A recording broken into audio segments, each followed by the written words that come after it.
الحمد للہ رب العالمین والصلاة والسلام علی خیر الخلق محمد وعلی آلہ وصحبہ اجمعین۔ کل کے درس میں ہم لوگوں نے یہاں تک پڑھا تھا کہ اللہ کے نبی صلی اللہ علیہ وسلم نے بنو قریظہ کے محلوں اور قلعوں کا محاصرہ کیا اور مسلمانوں کی تعداد کتنی تھی؟ 3000 تھی۔ رفیق پہ بولے ماشاءاللہ، کیا ذہین دے ماشاءاللہ۔ تو مسلمانوں کی تعداد 3000 تھی۔ ایسے وقت میں محاصرہ جب سخت ہو گیا تو بنو قریظہ کے سردار نے اپنی قوم کے سامنے 3 آپشن پیش کیے۔ پہلا آپشن یہ تھا کہ سارے یہود مسلمان ہو جائیں اور اپنی جان، مال، عزت سب کچھ کیا کریں؟ بچا لیں۔ اپنی جان بھی بچ جائے گی، مال بھی بچ جائے گا، گھر بار بچ جائیں گے، عزت ملے گی۔ یہ ایک پہلا آپشن تھا۔ دوسرا یہ کہ یا تو اپنے ہاتھوں سے اپنے بیوی بچوں کو قتل کر دیں اور اللہ کے نبی صلی اللہ علیہ وسلم سے لڑنے کے لیے تیار ہو جائیں۔ یہ دوسرا آپشن تھا۔ اور تیسرا آپشن اور اختیار یہ تھا کہ ہفتے کے دن عبادت کا دن تھا یہودیوں کے پاس، تو ہفتے کے دن یہودی حملہ نہیں کریں گے، مسلمان غفلت میں رہیں گے، اس دن مسلمانوں پر کیا کر دیا جائے؟ حملہ کر دیا جائے۔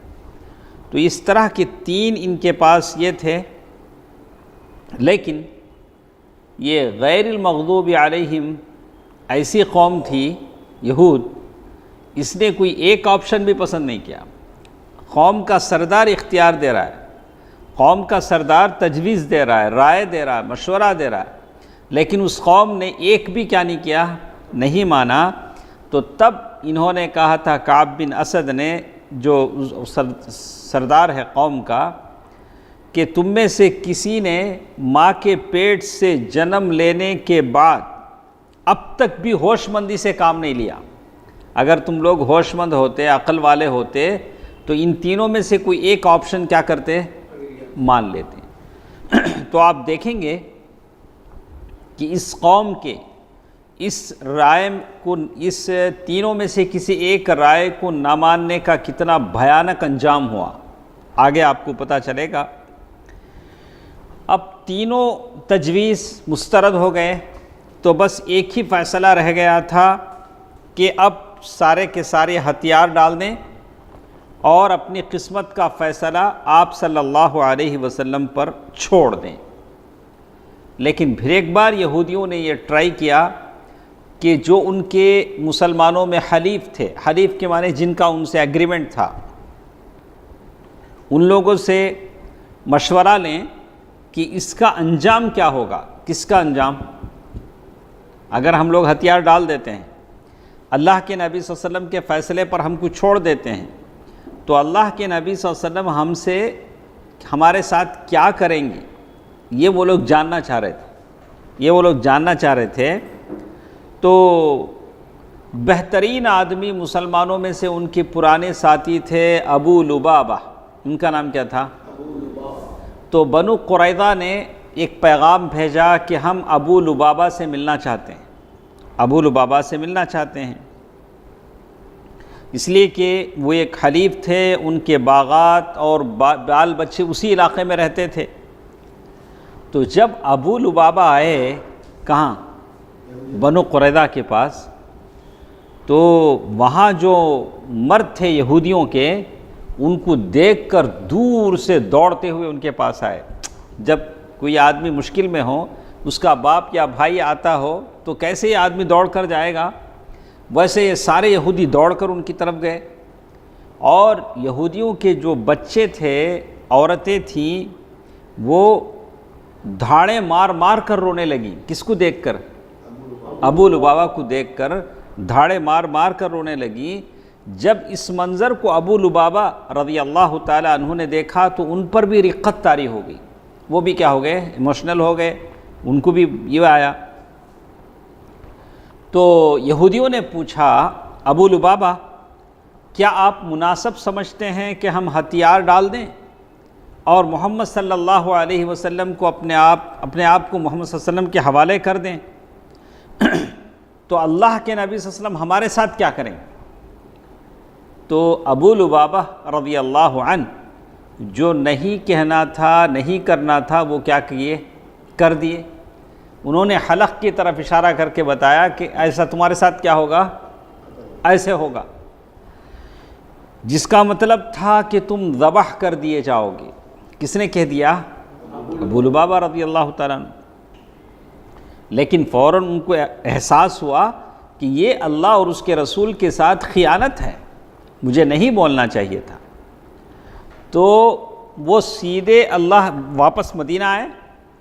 مدینہ آنے کے بعد اللہ کے نبی صلی اللہ علیہ وسلم کے پاس آنے کے بجائے سیدھے مسجد نبوی گئے۔ مسجد نبوی میں ایک پلر ہے، آج بھی ہے، آج بھی اگر آپ ریاض الجنہ میں دیکھیں گے، پلر ریاض الجنہ میں پڑتا ہے، تو ریاض الجنہ میں دیکھیں گے تو اوپر لکھا ہوا ہے اسطوانۃ ابی لبابہ، ابو لبابہ کا پلر۔ تو اس پلر سے ابو لبابہ نے اپنے آپ کو باندھ لیا، خود سے کیا کر دیا؟ باندھ لیا، اس امید میں کہ میں نے اللہ اور اس کے رسول کے ساتھ خیانت کی ہے، جب تک اللہ مجھے معاف نہ کرے میں یہاں سے کیا نہیں کروں گا؟ نہیں ہٹوں گا۔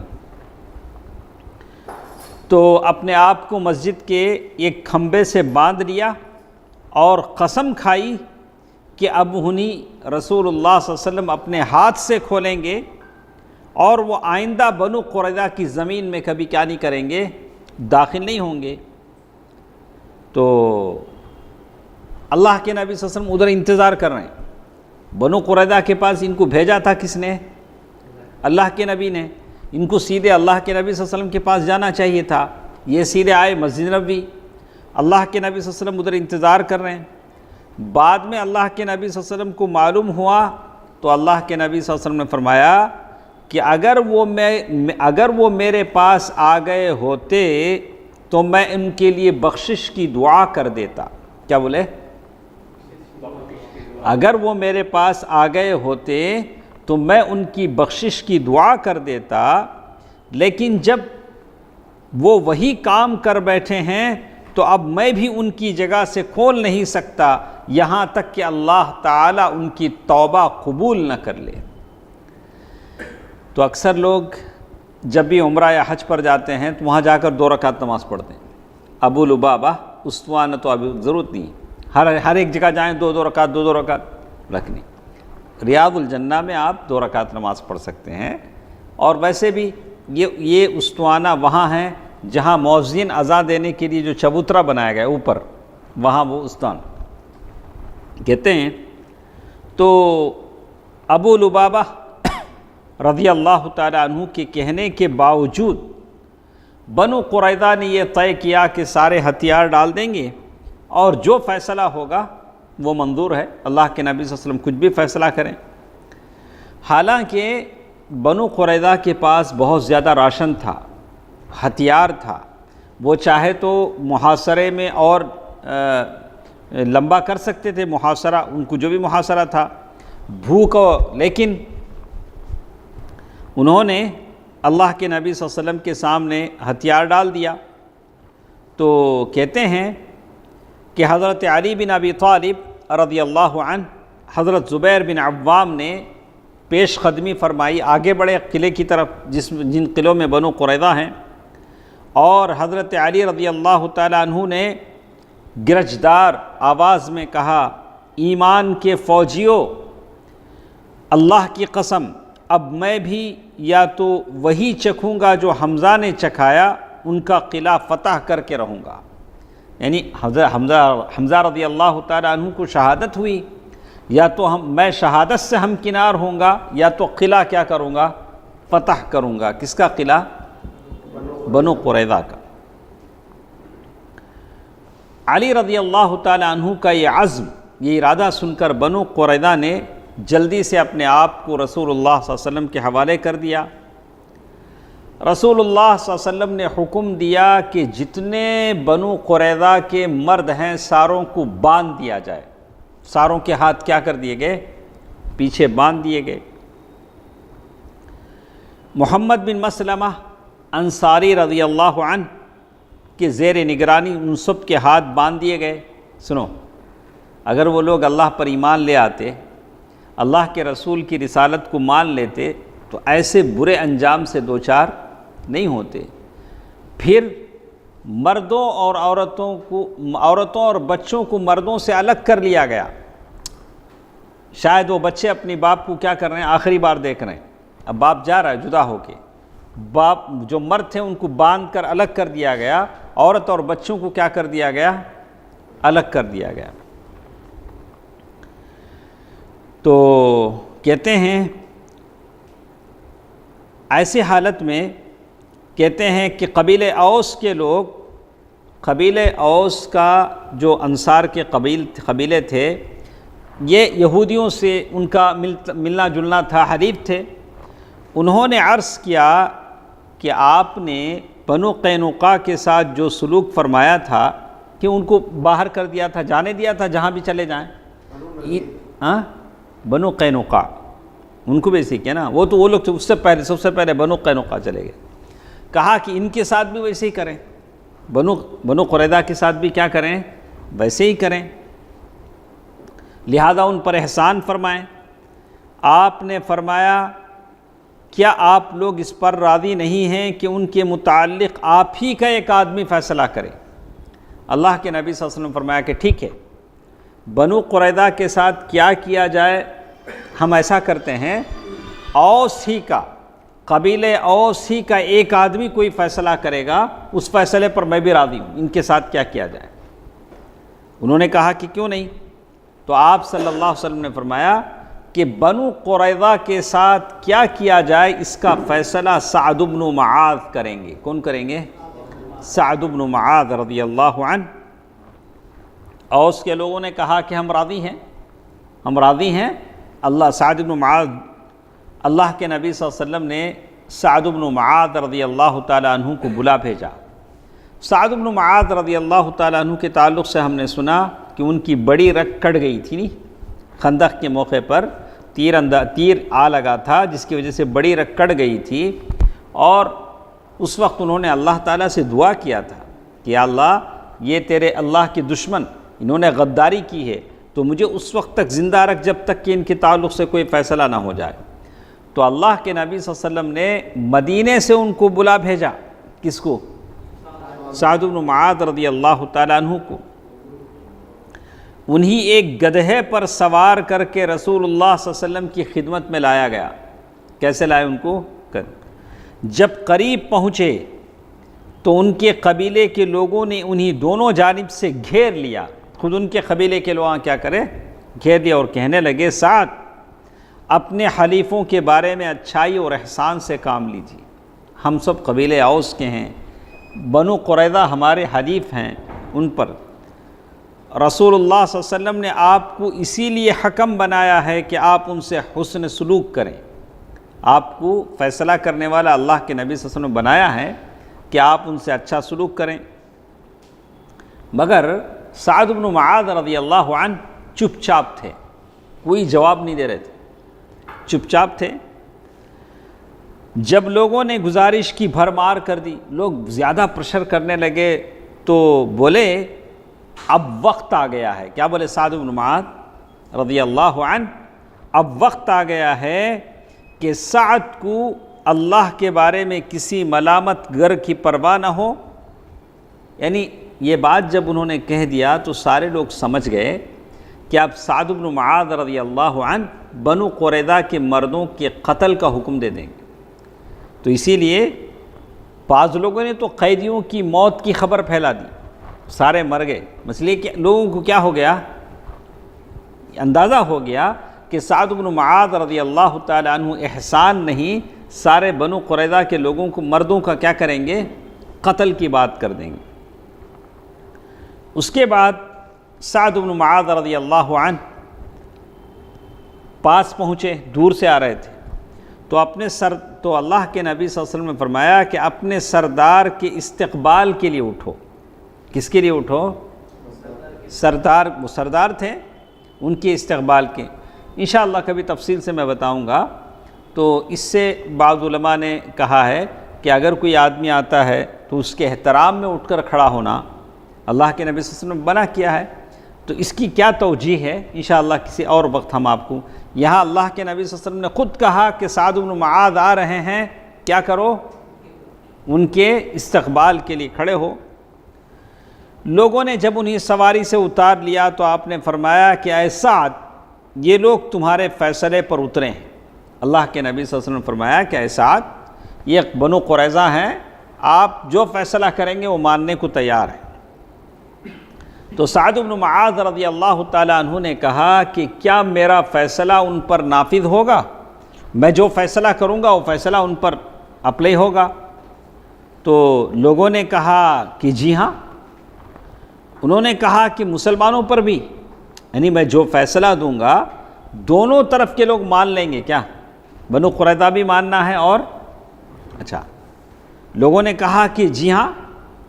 اور ادھر ایک طرف اللہ کے نبی صلی اللہ علیہ وسلم بیٹھے ہیں، تو اللہ کے نبی صلی اللہ علیہ وسلم کی طرف سعد بن معاذ نے نہیں دیکھا، بس اتنا کہا ان پر بھی، کیا بولے؟ یہاں پر، یعنی یہاں جو لوگ بیٹھے ہیں، کون بیٹھے ہیں وہاں؟ اللہ کے نبی صلی اللہ علیہ وسلم ہیں۔ لیکن اللہ کے نبی صلی اللہ علیہ وسلم کو سعد بن معاذ نہیں بول سکتے کہ میرا فیصلہ کیا کرنا پڑے گا؟ آپ کو ماننا پڑے گا، لیکن اشارے سے کہہ رہے ہیں جو یہاں پر ہیں، کا مطلب کیا؟ اللہ کے نبی صلی اللہ علیہ وسلم بھی، ان کا اشارہ رسول اللہ صلی اللہ علیہ وسلم کی طرف تھا، مگر اجلال و تعظیم کے سبب چہرے کی طرف نہیں دیکھا۔ اللہ کے نبی صلی اللہ علیہ وسلم کے چہرے کی طرف ذرا گستاخاں بولتے نہیں، تمہیں کتنے بڑے عالم ہو تو کیا ہوا، تمہیں بھی ماننا کہتے ہیں، تمہیں بھی ہماری بات کیا ہے؟ ماننا، سننا۔ تو اجلال ہونا چاہیے، شرف ہونا چاہیے، العلماء ورثۃ الانبیاء۔ تو لیکن وہاں تک نوبت جانی بھی نہیں چاہیے۔ آدمی جتنا بڑا ہو اتنے اپنے اخلاق کی کیا کرے؟ حفاظت کرے، ہاں، اپنے اخلاق کی حفاظت کرے، تقوی، راست بازی، پرہیزگاری میں اپنے آپ کو رکھے۔ یہاں اللہ کے نبی صلی اللہ علیہ وسلم کا وہ اجلال و تعظیم ہے کہ سعد بن معاذ رضی اللہ تعالیٰ عنہ آپ کے چہرے مبارک کی طرف نہیں دیکھ رہے ہیں اور کہہ رہے ہیں کہ یہاں کے لوگ بھی مانیں گے۔ آپ نے فرمایا جی ہاں۔ اللہ کے نبی صلی اللہ علیہ وسلم نے کیا کہا؟ جی ہاں، مجھ پر بھی، آپ جو فیصلہ کریں گے وہ کس پر ہوگا؟ مجھ پر بھی۔ سعد رضی اللہ تعالیٰ عنہ نے کہا کہ بنو قریظہ کے متعلق میرا فیصلہ یہ ہے کہ مردوں کو قتل کر دیا جائے۔ کیا فیصلہ سنا دیو؟ ان کے جتنے مرد ہیں سارے کیا کر دیے جائیں؟ قتل کر دیے جائیں۔ ان کی عورتیں اور بچے قیدی بنا لیے جائیں۔ ان کی عورتیں اور بچے کیا کر دیں؟ قیدی بنا لیے جائیں۔ ان کا جتنا مال ہے وہ مسلمانوں میں تقسیم کر دیا جائے۔ یہ جو کچھ مال ان کا ہے وہ کیا کر لیا جائے؟ مسلمانوں میں تقسیم کر لیا جائے۔ اللہ کے نبی صلی اللہ علیہ وسلم نے سنا تو کہا تم نے ان کے بارے میں وہی فیصلہ کیا جو 7 آسمانوں کے اوپر سے اللہ کا فیصلہ ہے۔ تم نے یہ جو فیصلہ کیا کس کا فیصلہ ہے؟ اللہ کا فیصلہ ہے۔ حضرت اب عام طور سے سوچنے میں ارے ایسا کیسا، حالانکہ وہ لوگ تقریباً 600-700 لوگ تھے، 600-700 لوگ تھے۔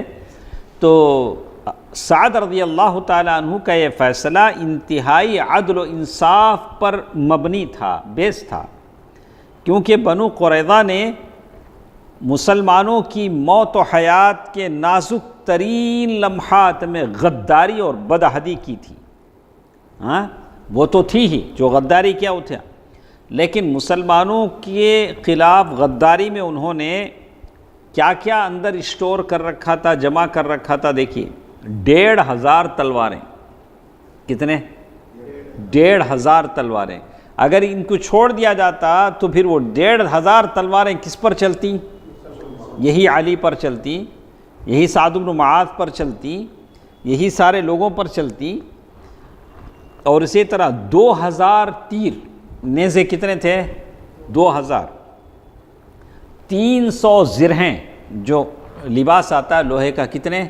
300، اور 500 ڈھالیں، ڈھال ہوتے نہیں، کیا بولتے اسے؟ شیل، 500 جن پر فتح کے بعد مسلمانوں نے قبضہ کیا، مسلمانوں نے قبضہ کیا۔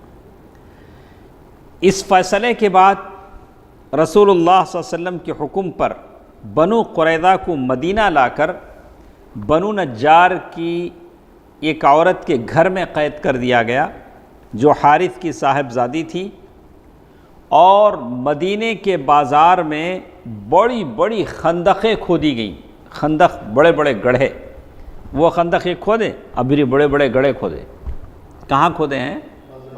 مدینے کے مارکیٹ میں۔ اور کہتے ہیں پھر انہی ایک ایک جماعت کر کے لے جایا گیا، ایک ایک ٹیم بنا کے لے جاتے، اور ان گڑھوں میں ان کو جھکا کر ان کی سر کیا کر دیے گئے؟ کاٹ دیے گئے، مار دیے گئے۔ اب کاروائی شروع ہونے کے تھوڑی دیر بعد، اب ایک ایک ٹیم کو لے جا رہے ہیں، کاروائی شروع ہونے کی تھوڑی دیر کے بعد جو باقی قیدی تھے ان کو سمجھ میں نہیں آ رہا تھا کہ کیا ہو رہا ہے، جہاں قید تھے وہ جگہ دور، جہاں لے جا کے قتل کیا جا رہا وہ جگہ دور، ان کو معلوم نہیں ہو رہا ہے کیا ہو رہا ہے۔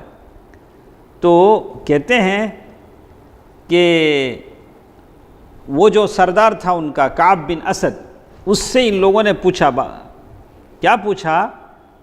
آپ کا کیا اندازہ ہے ہمارے ساتھ کیا ہو رہا ہے؟ آپ کو کچھ آئیڈیا ہے ہمارے ساتھ کیا ہو رہا ہے؟ تو سردار نے کہا تم لوگ کل بھی سمجھے نہیں، آج بھی نہیں سمجھ رہے، دیکھتے نہیں پکارنے والا رک نہیں رہا ہے اور جانے والا پلٹ کر آ نہیں رہا ہے۔ کیا بولا سردار؟ چیخنے والا اس کی چیخ رک نہیں رہی، اور جو ایک بار جاتا ہے وہ پلٹ کر واپس آتا نہیں ہے، یہ اللہ کی قسم قتل ہے۔ تمہارے لوگ کیا کیے جا رہے ہیں؟ قتل کیے جا رہے ہیں۔ بہرکیف ان سب کی تعداد 600 اور 700 کی درمیان تھی۔ صحابہ نے جن کو قتل کر کے خندقوں میں ڈالا ان کی تعداد کتنی تھی؟ 600 یا 700۔ اس کارروائی کے ذریعے سے کیا ہوا؟ غدر اور خیانت کے ان سانپوں کا مکمل صفایا ہو گیا جنہوں نے پختہ عہد و پیمان کو توڑا۔ مسلمانوں کو ختم کرنے کے لیے ان کی زندگی کے نہایت سنگین اور نازک ترین لمحات میں دشمنوں کو سپورٹ کیا، اور اکابر مجرمین کا کردار ادا کیا۔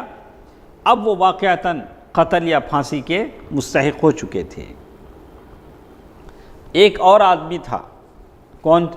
جس نے پہلے کعب بن اسد کو بولا تھا جا کے دروازہ مار کے میں ایسی فوج لایا ہوں جو مسلمانوں کا خاتمہ کرنا چاہتی ہے۔ بعد میں کعب بن اسد نے کیا کہا؟ ارے تم تو ایسے بادل ہیں، صرف گرج ہے، اس میں کچھ نہیں ہے۔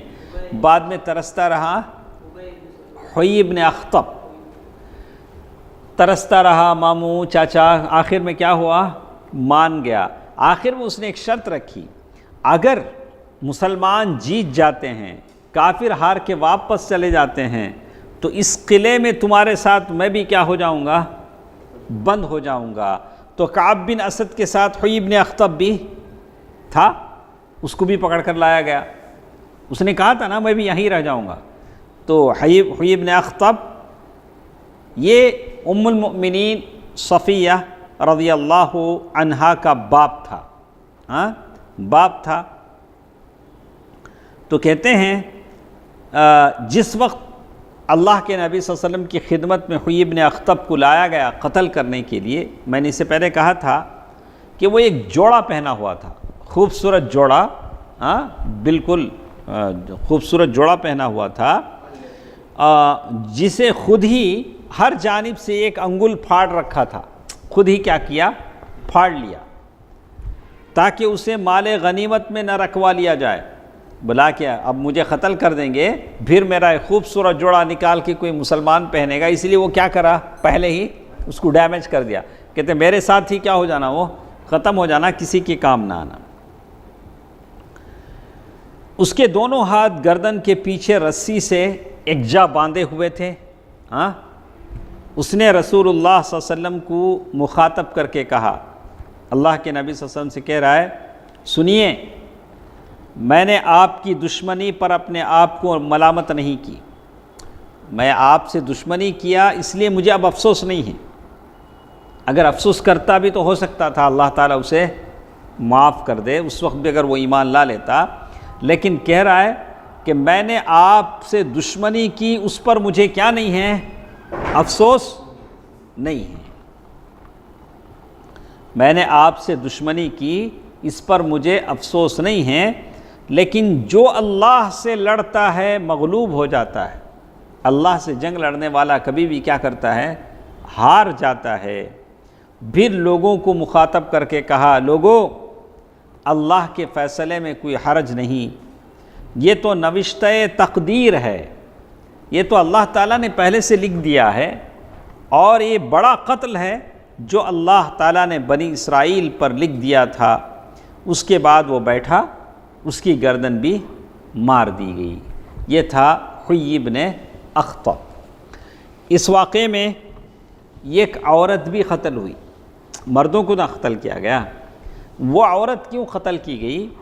اس لیے کہ اس عورت نے ایک صحابی کے سر کے اوپر پتھر گرا کر ان کو قتل کیا تھا، اس کے جرم میں اسے قتل کیا گیا۔ خلاد بن سوید، وہ صحابی کا نام کیا تھا؟ آہستہ بابا۔ خلاد بن سوید ان صحابی پر چکی کا پارٹ پھینک کر انہیں قتل کر دیا تھا، تو اس کے بدلے اسے قتل کیا گیا۔ رسول اللہ صلی اللہ علیہ وسلم کا حکم تھا کہ جس کے ناف کے نیچے بھی بال آئے ہوں اسے قتل کر دیا جائے، مردوں کو، مطلب یہ تھا کہ ویسا جس کے ناف کے نیچے بال آ جائیں وہ کون شمار ہوتا ہے؟ مرد، بالغ شمار ہوتا ہے۔ تو عطیہ قرظی، وہ ایک صحابی تھے، ان کے ناف کے نیچے بال نہیں آئے تھے، لہذا ان کو کیا کر دیا گیا؟ چھوڑ دیا گیا۔ بعد میں وہ مسلمان ہوئے۔ ثابت بن قیس رضی اللہ عنہ، انہوں نے گزارش کی کہ زبیر بن باطا، کیا نام ہے؟ زبیر بن باطا، یہودی ہیں، اس کے سارے خاندان والوں کو ان کے لیے گفٹ کر دیا جائے، زبیر بن باطا اور اس کے گھر والوں کو ان کو دے دیا جائے۔ اس کی وجہ یہ تھی کہ ثابت بن قیس پر زبیر نے کچھ احسانات کیے تھے۔ کیا کیے تھے؟ کچھ احسانات کیے تھے زبیر نے، یہودی تھا بر کچھ، تو ان کی گزارش منظور کر لی گئی۔ اس کے بعد ثابت بن قیس نے زبیر سے کہا کہ دیکھیے، اللہ کے رسول صلی اللہ علیہ وسلم نے تم کو اور تمہارے سارے فیملی کو مجھے ہبہ کر دیا ہے، اب تم قتل نہیں کیے جاؤ گے۔ لیکن جب اسے معلوم ہوا، زبیر کو معلوم ہوا کہ اس کی قوم قتل کر دی گئی، تو اس نے کہا، ثابت، تم پر میں نے جو احسان کیا تھا اس کا واسطہ دے کر کہتا ہوں کہ مجھے بھی دوستوں تک پہنچا دو۔ اس نے کیا کہا؟ میں بھی زندہ رہنا نہیں چاہتا، مجھے بھی کیا کر دیا جائے؟ قتل کر دیا جائے۔ چنانچہ اس کی گردن بھی مار دی گئی۔ ایسی بھی کہ وفاداری ہوتی ہے، تو اس کی بھی گردن مار دی گئی۔ ہو سکتا تھا زندہ ہوتا تو اللہ تعالیٰ اسے اسلام کی دولت سے نوازتے، لیکن ثابت نے زبیر بن باطا کے لڑکے عبد الرحمن کو زندہ رکھا۔ بعد میں وہ مسلمان ہوئے، باپ تو چلا گیا لیکن بیٹا زندہ رہا، بیٹا مسلمان ہوا۔ اسی طرح بنو نجار کی ایک عورت ام المنذر سلمہ بنت قیس نے گزارش کی کہ سمو آل قرظی کے لڑکے رفاعہ کو ان کے لیے ہبہ کر دیا جائے، یہ بھی یہودی کا ایک بچہ تھا، ان کی گزارش بھی منظور کر لی گئی، وہ بعد میں مسلمان ہوئے۔ اسی طرح چند لوگ تھے جو ہتھیار ڈالنے سے کارروائی سے پہلے اسلام قبول کر لیا تھا، لہذا ان کی بھی جان مال اور ذریت محفوظ رہی۔ اسی رات عمر نامی ایک اور شخص جس نے بنو قریظہ کی بدعہدی میں شرکت نہیں کی تھی، باہر نکلا، اسے پہرہ داروں کے کمانڈر محمد بن مسلمہ نے دیکھا لیکن پہچان کر چھوڑ دیا، پھر معلوم نہیں وہ کہاں گیا، پتہ نہیں چلا کہ وہ کہاں چلا گیا۔ اب یہ تو تھا بنو قریظہ کے مردوں اور عورتوں اور بچوں کا حال۔ بنو قریظہ کا جو مال تھا، اللہ کے نبی صلی اللہ علیہ وسلم نے خمس نکال کر تقسیم فرما دیا۔ خمس کے معنی پانچواں حصہ، پورے مال کا پانچواں حصہ۔ شہ سوار کو 3 حصے دیے، جو لوگ گھوڑے پر آئے تھے لڑنے کے لیے ان کو کتنے حصے؟ 3 حصے۔ ایک حصہ اس کا اپنا، 2 حصے گھوڑے کے، ان کو 1 حصہ لیکن گھوڑے کے کتنے؟ گھوڑے کے 2، اور پیدل کو 1 حصہ دیا۔ قیدیوں اور بچوں کو حضرت سعد بن زید انصاری رضی اللہ عنہ کی نگرانی میں نجد بھیج کر ان کے عوض گھوڑے اور ہتھیار خرید لیے۔ جو بھی بچے اور عورتیں تھیں ان کو نجد بھیج دیا اور اس کے عوض میں کیا لیے؟ ہتھیار خرید۔ دیکھیں ان کے بچوں اور عورتوں کو یہاں نہیں رکھا اللہ کے نبی صلی اللہ علیہ وسلم نے، نجد بھیج کر اس کے بدلے میں کیا کر لیے؟ ہتھیار خرید لیے۔ رسول اللہ صلی اللہ علیہ وسلم نے اپنے لیے بنو قریظہ کی عورتوں میں سے حضرت ریحانہ بنت عمرو بن خنافہ کو منتخب فرما لیا۔ کون تھی وہ؟ ریحانہ، سنے ہیں نام؟ ریحانہ رضی اللہ عنہا۔ یہ ابن اسحاق کے بقول آپ کی وفات تک آپ کی ملکیت میں رہیں، جب تک آپ زندہ رہے آپ کی ملکیت میں رہیں، لیکن کلبی کا بیان ہے کہ نبی صلی اللہ علیہ وسلم نے انہی 6 سن ہجری میں آزاد کر کے شادی کر لی تھی۔ پھر جب آپ حجۃ الوداع سے واپس تشریف لائے تو ان کا انتقال ہو گیا اور آپ صلی اللہ علیہ وسلم نے انہی بقیع میں دفن کر دیا۔ وہ کون تھی؟ ریحانہ رضی اللہ عنہا۔ اب دیکھیے، اب آخری بات ایک اور ہمارے ساتھ ہے۔ بنو قریظہ کے اس سارے معاملے کا فیصلہ کس نے کیا تھا؟ سعد بن معاذ رضی اللہ تعالیٰ عنہ۔ جب بنو قریظہ کا کام ہو چکا تو سعد بن معاذ رضی اللہ تعالیٰ عنہ بندہ صالح کی دعا کی قبولیت کا وقت آ پہنچا۔ انہوں نے دعا کی تھی کہ اللہ بنو قریظہ کا معاملہ جب ختم ہو جائے تو میری زندگی بھی کیا ہو جائے؟ ختم ہو جائے۔ اچانک ان کا جو زخم تھا پھٹ گیا۔ وہ زخم کیا ہو گیا؟ برسٹ ہو گیا، پھٹ گیا۔ تو پہلے تو ایسا ہوتا تھا داغا جاتا تھا اور وہ اس کے یہ کیا ہو گئے؟ پھٹ گیا۔ اور اس وقت اللہ کے نبی صلی اللہ علیہ وسلم نے مسجد نبوی میں ان کے لیے ایک ٹینٹ لگایا تھا تاکہ اللہ کے نبی صلی اللہ علیہ وسلم آتے جاتے رہیں۔ تو معلوم یہ ہوتا ہے کہ بیمار آدمی کو مسجد میں کیا کیا جا سکتا ہے؟ رکایا جا سکتا ہے، لیکن ہر طرح کا بیمار نہیں۔ یہ تو یہ تھے جو اللہ کے نبی صلی اللہ علیہ وسلم کی ان کو جو زخم لگا تھا وہ اسلام کی راہ میں لگا تھا، اسلام کی راہ میں لگا تھا، اور اللہ کے نبی صلی اللہ علیہ وسلم نے ان کے لیے وہاں ٹینٹ لگوایا تھا۔ کہتے ہیں حضرت عائشہ رضی اللہ تعالی عنہ کا بیان ہے کہ ان کے سینے کا زخم پھوٹ کر بہا۔ مطلب یہ تھا مسجد میں بنو غفار کے اور بھی چند خیمے تھے، ٹینٹ تھے، ایک ٹینٹ کے بازو کا اور ایک ٹینٹ۔ تو وہ یہ دیکھ کر وہ قبیلے والے دیکھے کہ ان کے ٹینٹ کی طرف خون آ رہا ہے، خون بہہ کر آ رہا ہے۔ تو انہوں نے کہا کہ خیمے والو، یہ کیا ہے جو تمہاری طرف سے بہہ کر ہماری طرف خون آ رہا ہے؟ تمہارے ٹینٹ میں سے خون آتا ہے۔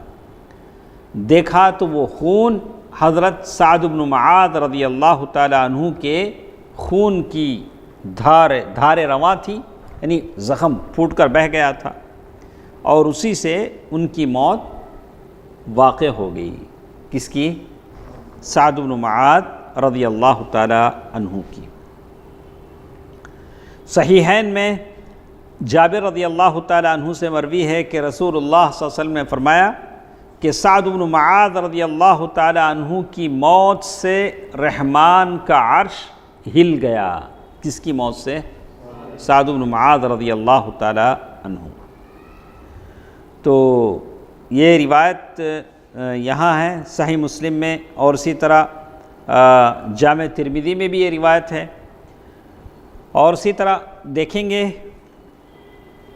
امام ترمذی نے حضرت انس سے ایک حدیث روایت کی ہے اور اسے بھی صحیح قرار دیا ہے کہ جب سعد بن معاذ رضی اللہ تعالی عنہ کا جنازہ اٹھا رہے تھے تو جنازہ ہلکا تھا، تو منافقین نے کہا کہ ارے کیا ہلکا جنازہ ہے؟ تو اللہ کے نبی صلی اللہ علیہ وسلم نے فرمایا کہ اسے فرشتے اٹھائے ہوئے ہیں. کیا ہے؟ اس جنازے کو کیا ہے؟ فرشتے اٹھائے ہوئے ہیں. بنو قریظہ کے محاصرے کے دوران صرف ایک ہی مسلمان شہید ہوئے، صرف ایک ہی مسلمان شہید ہوئے جن کا نام خلاد بن سوید تھا. کیسے شہید ہوئے اکرم؟ ایک عورت نے چکی کا پارٹ اوپر سے گرا کر مار دیا تھا. بنو قریظہ کے محاصرے کے دوران یہ وہی صحابی ہیں جن پر بنو قریظہ کی ایک عورت نے چکی کا پارٹ پھینک مارا تھا. ان کے علاوہ حضرت عکاشہ کے بھائی ابو سنان ابن محسن نے محاصرے کے دوران وفات پائی. وہ تو وفات پا کر انتقال ہوئے، لیکن بنو قریظہ کے اس محاصرے میں صرف ایک ہی صحابی شہید ہوئے، وہ ہیں خلاد بن سوید. یہاں تک تو یہ بات ہے. اب چلیے دیکھتے ہیں ابو لبابہ رضی اللہ عنہ، وہ کہاں ہیں؟ مسجد نبوی میں ستون سے بندھے ہوئے ہیں. تو 6 رات، کتنی راتیں؟ 6 رات مسلسل ستون سے بندھے رہے. ان کی بیوی ہر نماز کے وقت آ کر کھول دیتی تھی اور وہ نماز سے فارغ ہو کر پھر اسی ستون میں بندھ جاتے، پھر باندھ لیتے. اس کے بعد رسول اللہ صلی اللہ علیہ وسلم پر صبح صبح ان کی توبہ نازل ہوئی. ہاں، ایسے ہی کس کی توبہ اللہ کے نبی صلی اللہ علیہ وسلم کے پاس آئی تھی؟ کعب بن مالک رضی اللہ عنہ. تو آپ تو اس قابل ہیں کہ یہاں بیٹھیں. ہاں، تو کہا ماشاء اللہ کعب بن مالک رضی اللہ عنہ، اللہ آپ کے علم میں برکت دے. تو کعب، اور اسی طرح ابو لبابہ الانصاری رضی اللہ عنہ، تو کہتے ہیں کہ اس وقت آپ حضرت ام سلمہ رضی اللہ عنہا کے مکان میں تشریف فرما تھے. کون؟ اللہ کے نبی صلی اللہ علیہ وسلم. تو وہ کہتے ہیں ابو لبابہ رضی اللہ عنہ کا بیان ہے کہ حضرت ام سلمہ تو اللہ کے نبی صلی اللہ علیہ وسلم، تو ایسا سمجھ لیجئے کہ وہ ستون یہاں ہیں، جیسے یہ ہے ستون ایسے ہے، تو کمرے ادھر ہیں، اللہ کے نبی صلی اللہ علیہ وسلم کے ازواج مطہرات کے کمرے ادھر ہیں. تو ایک بیوی نے دروازے سے دیکھ کر ان کو بلایا، نام لے کر کہا، کیا کہا کہ اے ابو لبابہ خوش ہو جاؤ. ابو لبابہ ستون سے بندھے ہوئے ہیں رضی اللہ عنہ. ام المؤمنین وہاں سے کہہ رہے ہیں کہ ابو لبابہ خوش ہو جاؤ، اللہ نے تمہاری توبہ قبول کر لی 6 راتوں کے بعد. یہ سن کر صحابہ انہیں کھولنے کے لیے اچھل پڑے. جب توبہ قبول ہو گئی تو ہر صحابی کی خواہش کیا ہے؟ جا کر کھولیں. لیکن انہوں نے انکار کر دیا، بولا کہ نہیں، کون کھولیں گے؟ اللہ کے نبی صلی اللہ علیہ وسلم کھولیں گے. دیکھیے، انہی رسول اللہ کے بجائے کوئی اور نہ کھولے گا. چنانچہ جب نبی صلی اللہ علیہ وسلم، یہ کب ہوئی بات؟ فجر کی نماز سے پہلے.